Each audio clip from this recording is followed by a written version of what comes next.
Hello, I'm Margot Politis. Welcome to Study English, IELTS preparation. Today we're going to look at ways to talk about something that's happened in the past. And we'll also have a look at ways to form compound and complex sentences.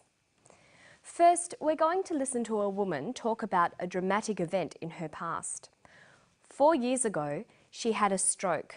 A blood vessel burst in her brain. Here's what happened to her. A stroke is whereby the blood supply to the brain is cut off. The major signs of having had a stroke that most people would equate with is weakness. So paralysis of an arm, leg or face. In others it can be a loss of speech or an ability to communicate. Others may have loss of vision or a combination of all those things.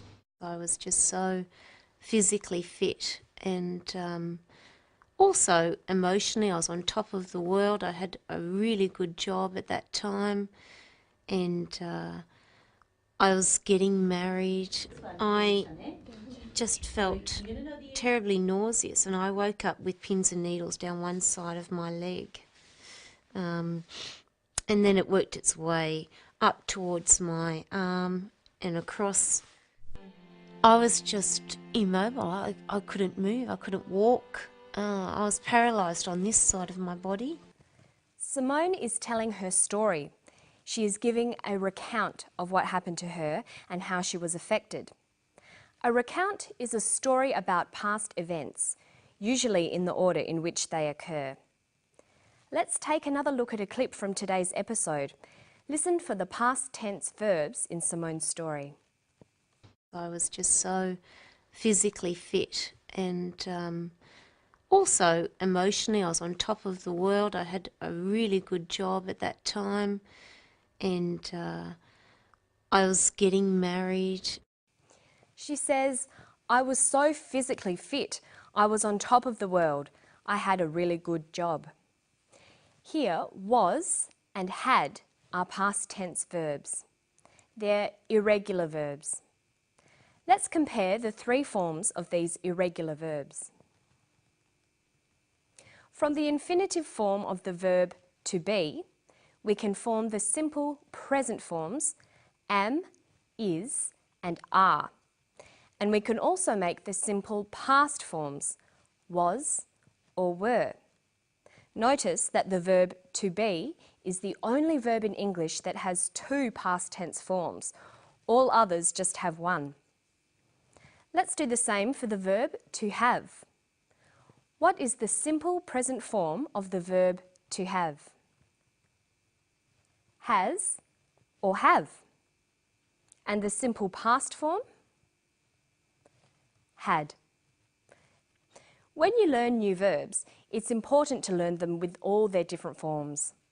So make sure you write verbs down in a notebook and work out all their different tenses as well. When you are recounting a story that happened in the past, you'll need to use all these simple past tense forms of verbs. You'll also need to use a variety of transition signals, words that help to order the events.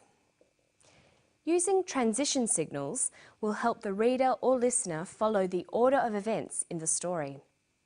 Listen for the transition signal in this clip. I just felt terribly nauseous and I woke up with pins and needles down one side of my leg. And then it worked its way up towards my arm and across. She uses the word then. Then is very common in informal spoken language. So are other informal transition signals like next or after that. Simone said she had a feeling of pins and needles in her leg. Then it worked its way to her arm. In more formal language, you might find transition signals like at first, subsequently, or after a while. If we wanted to make Simone's story clearer, we could add some transition signals to her story. If we were writing her story, we might use more formal transition signals. Simone had a feeling of pins and needles in her leg. Then it worked its way to her arm. We might say, at first, Simone had a feeling of pins and needles in her leg. After a while, it worked its way to her arm. Notice that transition signals like this are often followed by commas. Adding transition signals has made Simone's story clearer. You can more easily see the order of events. This is very important in formal language. Try to make sure you learn and use a number of different transition signals.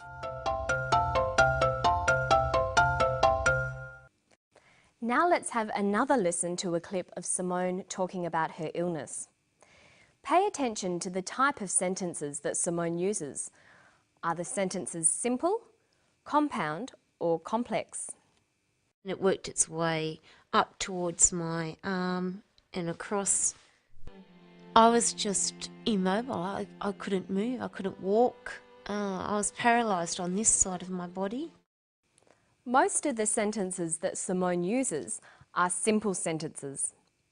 If we wanted to write an account of Simone's illness, we could join up some of these sentences to make compound and complex sentences.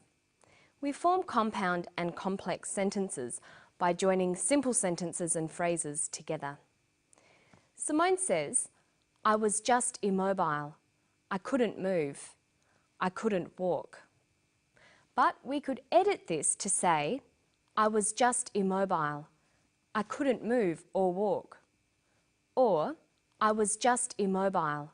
I could neither move nor walk." Okay, now let's finish with a quick look at the words used in the clip. Listen to the clip one more time and then we'll talk about a quick way to build your vocabulary. Listen again. I was just immobile. I couldn't move. I couldn't walk. I was paralysed on this side of my body. Simone says she was immobile. The prefix im is used to make the opposites of words beginning with M or P. Im means not. So immobile is the opposite of mobile. It means not mobile. So we can have mobile and immobile, mature and immature, polite and impolite, patient and impatient. Knowing the opposites of words is very important. Many words just have a different word that means the opposite, like hot, cold, happy, sad, in, out, up, down. But other words take prefixes that mean not, like un, de, dis, in. Listen to some of the clip again, then we'll look at how a few more opposites are formed. The major signs of having had a stroke that most people would equate with is weakness, so paralysis of an arm, leg or face. In others it can be a loss of speech or an ability to communicate. He says a sign of a stroke can be an inability to communicate. He uses the in prefix, meaning not. Inability means not having the ability. And here's a few more opposites. She says she was physically fit, emotionally on top of the world. The opposite of fit is unfit. The opposite of emotionally is unemotionally. A great tip is to try to find words with opposite meanings. Some words have several meanings, so they have several opposites as well. A good thesaurus will really help you with this. And that's all from me today. Don't forget to practice forming compound and complex sentences, and remember to practice reading and writing in English every day. I'll see you next time on Study English. Bye.